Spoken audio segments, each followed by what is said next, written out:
মুহূর্তে একদিকে যখন আমেরিকা দাঁড়িয়েছে ইসরায়েলের পাশে, ইরানের পাশে দাঁড়ালো চীন।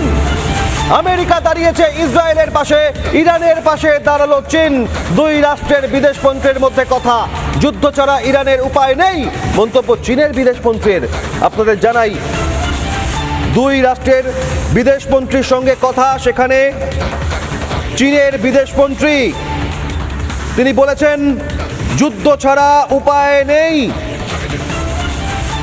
ইরানের হাতে বিকল্প উপায় নেই।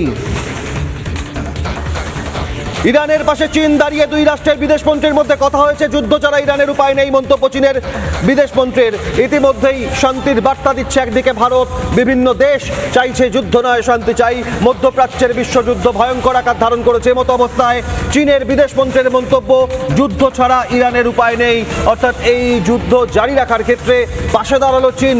ইরান ইসরায়েল যুদ্ধ যার প্রভাব পড়েছে একের পর এক রাষ্ট্রে, মধ্যপ্রাচ্যে, বিশ্বজুড়ে। ইউরোপে ইতিমধ্যেই আপনারা জানেন গ্যাসের দাম 35 থেকে 45% বেড়ে গিয়েছে, গোটা বিশ্বে প্রভাব পড়েছে। আর ইরানের পাশে চীন দাঁড়িয়ে, চীনের বিদেশমন্ত্রীর মন্তব্য যুদ্ধ ছাড়া ইরানের উপায় নেই। ইরানের পাশে চীন দাঁড়িয়েছে, দুই রাষ্ট্রের বিদেশমন্ত্রীর মধ্যে কথা, আর চীনের বিদেশমন্ত্রীর মন্তব্য যুদ্ধ ছাড়া উপায় নেই, কোনো ইরানের হাতে আর বিকল্প। ছবি দেখাচ্ছি আপনাদের।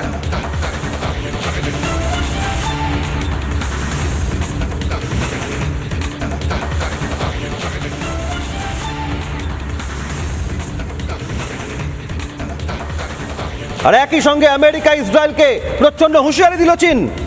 আমেরিকা আর ইসরায়েলকে কি প্রচন্ড হুঁশিয়ারি দিল এবার চীন? আপনাদের জানাই যে এই মুহূর্তে দাঁড়িয়ে আমেরিকা সর্বতভাবে ইসরায়েলকে সমর্থন জানিয়েছে।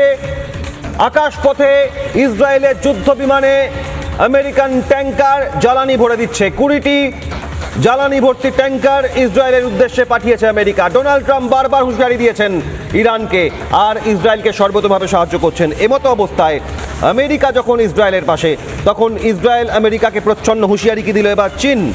আপনাদের জানাই, চীনের বিদেশমন্ত্রী, চায়না ফরেন মিনিস্টার, তার বক্তব্য ইরান ও চীনের দুই দেশের বিদেশমন্ত্রীর মধ্যে কথা হয়েছে, দুই রাষ্ট্রের বিদেশমন্ত্রীর মধ্যে কথা হয়েছে। আর সেখানে চীনের বিদেশমন্ত্রী বলছেন যুদ্ধ ছাড়া ইরানের কোনো উপায় নেই। তাই আমেরিকা আর ইসরায়েলকে প্রচ্ছন্ন হুঁশিয়ারি দিল চীন, এই প্রশ্ন জোরালো হচ্ছে।